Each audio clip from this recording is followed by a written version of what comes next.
April Fool's Day, or All Fool's Day, is the one day of the year when you are allowed to mercilessly prank your friends, family, and coworkers. How exactly did this day come about?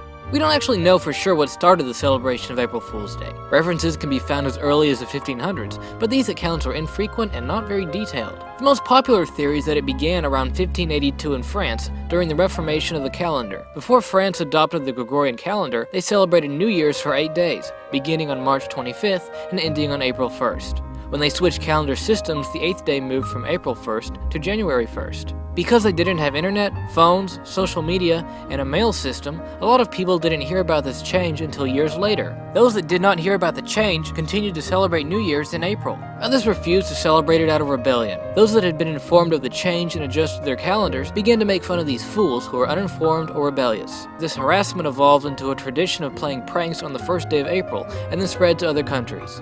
However, April Fool's Day was already established in England, which didn't switch calendar systems until 1752. Also, people were already engaging in pranks and lightheartedness around this time of year, long before the French switched their calendar systems, such as in the case of the ancient Roman festival of Hilaria. Modern celebrations of April Fool's Day have slightly different traditions depending on the country you are in, but they all have the similar theme of pranking or humiliating individuals. In France, they try to tape an image of a fish to your back without you noticing, and in Portugal, they throw flour at you. In England, you are only supposed to pull jokes until noon, and if you pull a joke after noon, you are called an April Fool. In the United States and Britain, even popular media outlets and companies have been known to get involved in the fun.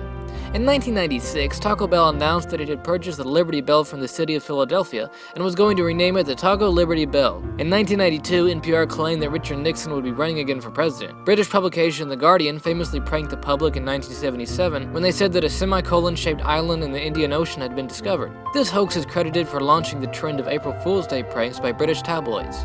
So hopefully you now know a little more about the history of April Fool's Day, or at least what we think the history of it is.